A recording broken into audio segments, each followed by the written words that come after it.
Now let's get down for the most famous words in racing. From your friends at Optima Batteries and Toyo Tires, ladies and gentlemen, start your engines. Wow, that is a beautiful sight. And Tom Natchew, an incredible sound. Everybody's very, very excited about the 2010 Season 4 World Challenge. First time since 1999 we've had multi-class racing. Have some new entries. As you can see, those fabulous Nissan GTRs have joined us. Naturally, some old faces. Some guys have changed categories. Kuno Whitmer now driving a Viper. And right off the bat, we've got trouble with the Dino Crescentini car, that number 4 GMG Porsche, sitting along pit lane right now. It looks like they've got the laptop out. That means engine management. And with a great starting position, he's not going to be able to start. He's going to have to start from pit lane, Greg.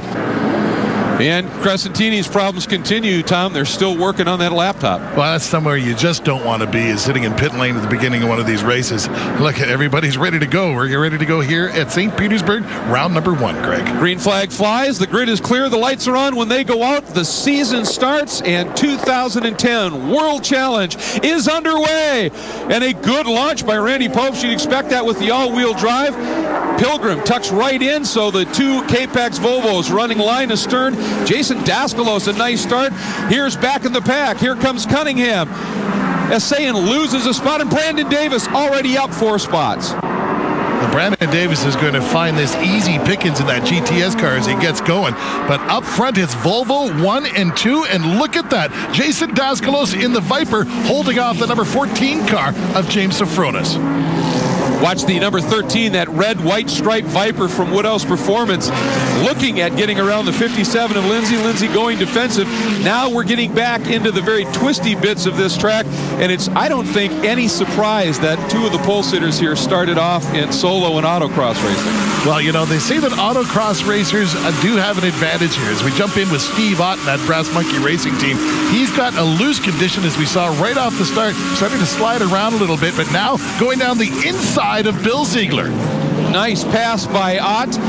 That Nissan GTR definitely early in its development, but looking strong already. Here's that quick right-left combination in 2005. Dino Crescentini had a huge shunt in qualifying here. Meanwhile, first lap is complete, and the best battle right now up near the front is this one for third. Daskalos, he's in protect mode in the Daskalos Investments Viper, and James Sofronis trying to go around the outside for Global Motorsports Group. Then he widens up his approach, trying to come down underneath. He tries it, thought he might straight line to the apex there, Tom, but not quite enough space. Trouble, Greg. A carambolage down in turn 1. There's one of the Morgans and the True Sports team. Let's see what happened. Oh, and it's contact.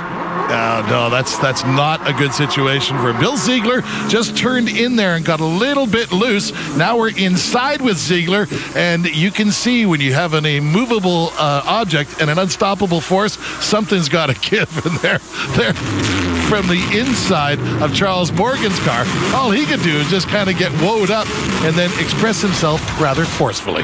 Back with the GT leaders, and now Daskalos seems to be ensconced in that 3rd place. He's giving the 14 car, James Sofronis, a real run for his money. Just able to get by Robert Stout, the 18-year-old in car number 18, and right behind him, Alexander Luvov in that number 9 car. As you can feel, you see, he's feeling very, very sporty today. In fact, he picks up our first award of the race, the Optima Batteries Best Standing Start. Now take a look at the number 9 car here, Greg. You can see him right in the middle there, just jumps to the right, makes another pass. Now watch this move, on board with Stout, just slices across the nose. Tell you, old Alexander doesn't mind mixing it up. And he's given Michael Pettiford a run for it in the GTS. Now back to live action, we see Todd Buras, the number 49 car, that Iris Mike's Volkswagen Turbo, as he manages to get around the number 9 car. Back to the leaders, Greg, Volvo 1 and 2.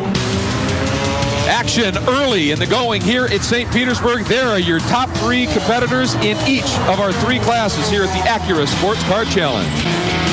And we are back at the Acura Sports Car Challenge, opening round of the 2010 World Challenge Championship, and we are under a full course caution. Here's the reason. The 89 Viper of Fred Roberts parked up against the barriers. On board with James Safranis, the GMG Global Motorsports Group Porsche, and oh, did he get a great restart. When that green flies, you can go, and he timed it to perfection down to the inside of Jason Daskalos. But Daskalos now, as they get up on Pilgrim, they're going to try and go either side. Pilgrim defends. That's going to hold up Safranis just a little bit, but then Pilgrim skates wide. Safranis ducks to the right, and he's got the inside line. Is he going to make it work? No! Andy Pilgrim, that savvy veteran, is able to fend him off, but what a great restart. And Daskalos now takes a look at Safranis. A little bit of a loss of momentum, but again, Pilgrim going defensive, parks everybody back. Kabinski, the yellow CRP Corvette, trying to make a move around the outside. That's tough to do here at St. Pete. You know, you just don't have the room to race here. A lot like our next round at Long Beach. There are places on this circuit where it's virtually impossible to pass. There is your GTS leader, Petey Cunningham, having a nice run, working his way up through some of the touring car traffic. Again, every one of these classes, different lap speeds, and some significant differences at that, and that makes for some awfully interesting racing. Robert Stout, the young 18-year-old, his first ever pro race, and sitting right there third in touring cars, that's Todd Burras right up in front. In front of him is Hein. Burras takes a look at Hein. Couldn't quite get it done, but Burras looking quite strong right now. Hein is under attack. And here are the two teammates, Kuno Whitmer in the red car, the Vipers from Woodhouse Performance Racing. Whitmer makes the pass on the Kenda Tires entry of teammate Jeff Courtney. One of the things is just the engine notes. It's a symphony out there with all of these different power plants as we're working lap 19. And as you can see, we still have the two Volvos up front, but James Safranis in the Porsche. That is your top three in the GT category right now. Safranis getting around Daskalos and settles into third. And now we update you on what's going on in the GTS category. There's Petey Cunningham, the orange, blue, and white real-time racing Acura. He has led from the get-go, but the car behind him is not Nick Asayan, but it is another teammate. It's Brandon Davis, who started dead last after posting no qualifying time. We'll talk about that in a minute. He has made up over 15 spots overall, sits in the second spot.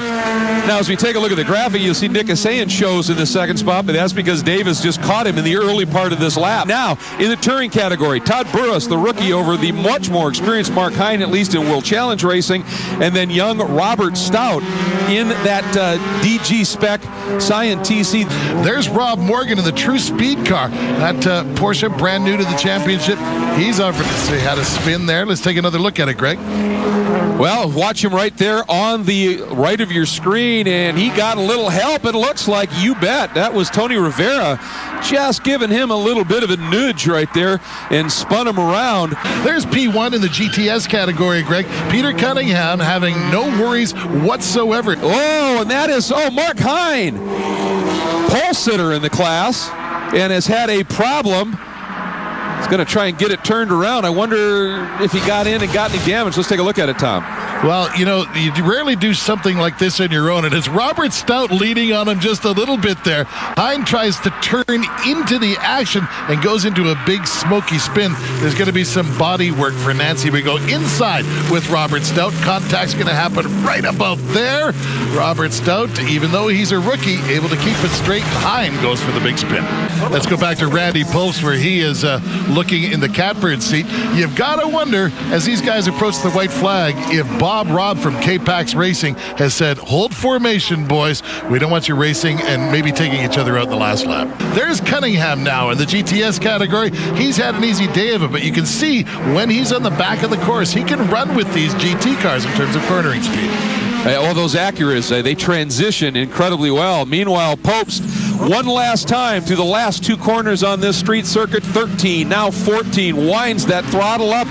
Pilgrim right behind him, heading toward the checkered flag. There's Safranis coming through, and he will pick up third, but a 1-2 for the K-Pax Volvos, and just a great performance. Here comes Petey Cunningham, and looks like he's going to hang on for this one. This one is going to be a remarkable win, his 33rd, extending a record, Tom. That's just remarkable. Yeah, the winningest driver in World Challenge history is Peter Cunningham, and it just keeps going and going for this real-time racing team. Have an opportunity to see him take the checkered flag, and undoubtedly will go inside with Randy Popeston. Nobody celebrates better in the cockpit than Randy. He loves his racing, no question, as does Todd Burras, who comes through in the Irish Mike's Racing VW. A debut win for Todd, showing what he is all about and the tremendous talent behind the wheel of that very well turned out car from Irish Mike's. And Randy Popes, man, he gets out of the car talking about incredible celebrations. Randy loves this like nobody else.